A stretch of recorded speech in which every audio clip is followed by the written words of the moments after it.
দেখো বন্ধুরা, আমি আজকে একটা রেসিপি করব।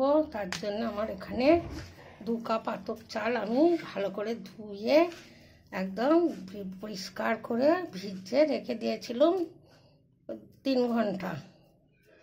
এবার এটাকে জল ঝরিয়ে নিচ্ছি। এবার একটা এখানে মিক্সির জার নিচ্ছি।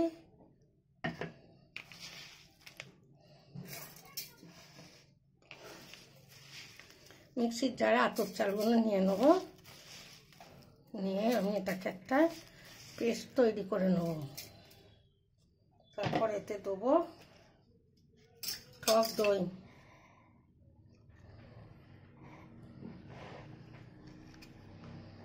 দু চামচ টক দই। তারপর দেবো সুজি, অল্প একটুখানি সুজি দেবো। তারপর দেবো চিনি, চিনিটা একটু বেশি দিতে হবে, মিষ্টি মিষ্টি করতে হবে। তারপর দেবো স্বাদ মতো নুন দিয়ে এটা মিক্সারে দিয়ে আমি এটাকে ঘুরিয়ে নিয়ে আসবো। তারপর তোমাদের দেখাবো। দেখুন বন্ধুরা, আমি একটা ব্যাটার তৈরি করে নিয়েছি। এটাকে আমি একটা জায়গায় ঢেলে নেব।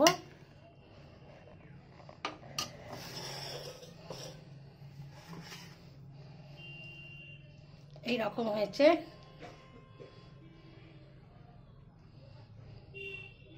এটাকে একটু জল দিয়ে ধুয়ে এবার জলটা নিচ্ছি, নিয়ে একদম এতে দিয়ে দিলাম। এবার এটাকে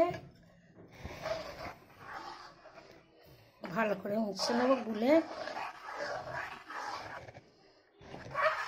একদম মানে ফাইন করে বাটতে হবে, মিহি করে বাটতে হবে। টক দই, আতপ চাল আর ভালো করে বেটে নিচ্ছি। এবার এতে দেবো সামান্য বেকিং পাউডার আর বেকিং সোডা, একদম অল্প। বেকিং পাউডার আর দেবো বেকিং সোডা।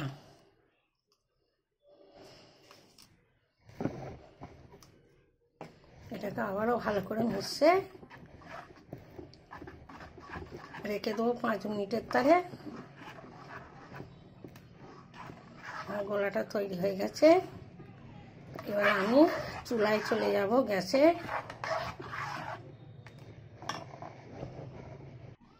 চাটুটা তেতে গেছে। আমি সামান্য একটুখানি মধ্যিখানটা তেল দেবো, আমি বেশি বড় করব না।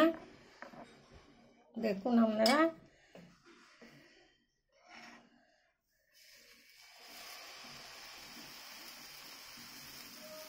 বেশি বড় করব না।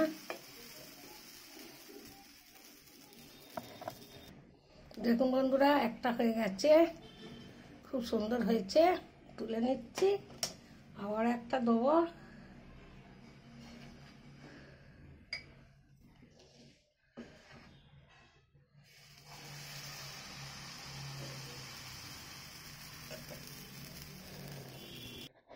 দেখুন বন্ধুরা, আবার একটা হয়ে গেছে, কত সুন্দর হয়েছে।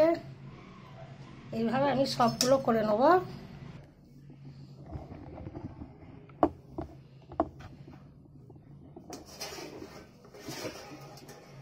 দেখুন বন্ধুরা, আমার রেসিপিগুলো কত সুন্দর হয়েছে, একদম নরম তুলতুলে। একদম দেখো, আমি এতগুলো তৈরি করে নিচ্ছি। দেখো তোমরা, তলাগুলোও দেখো, সাইডগুলো দেখো কত সুন্দর হয়েছে। একদম মঞ্চি, একদম নরম তুলতুলে, একদম দেখো।